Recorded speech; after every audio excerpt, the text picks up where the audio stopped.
Hey everybody, in this particular video, I would be discussing about the assignment 5 and the work which has been done by us. So here is our GitHub repository and the workflow architecture has been showcased over here.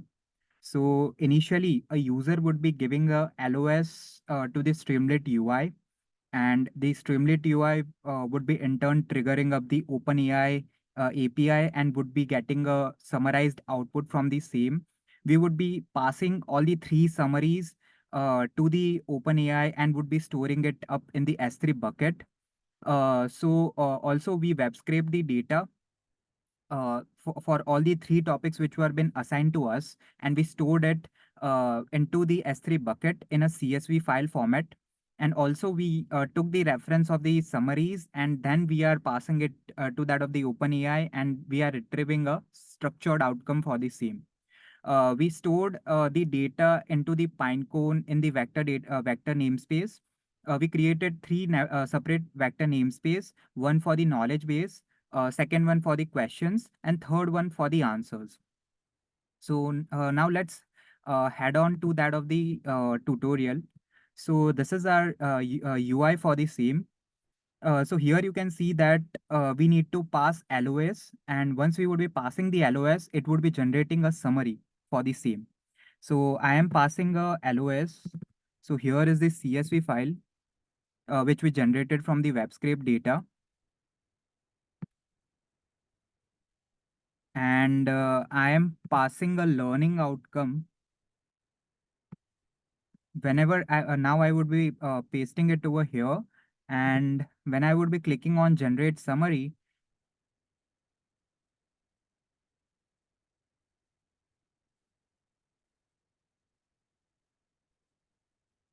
it would be generating a summary of the same, and it would be storing it in a txt format into the S3 bucket.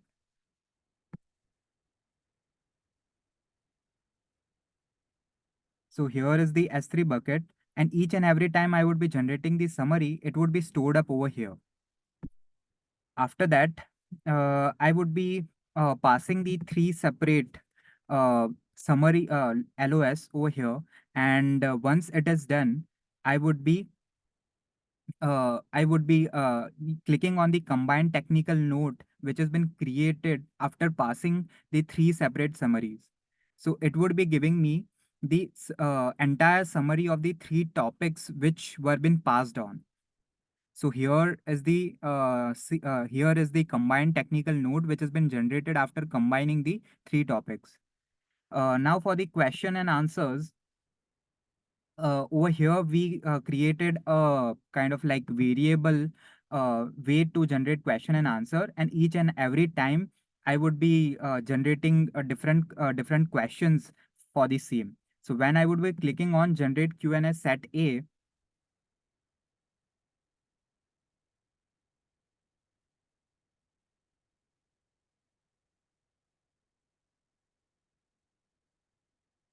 it would be generating 10 different questions, and these questions would be also be stored up in the S3 bucket and the local system as well. Similarly, I can do it for the set B as well.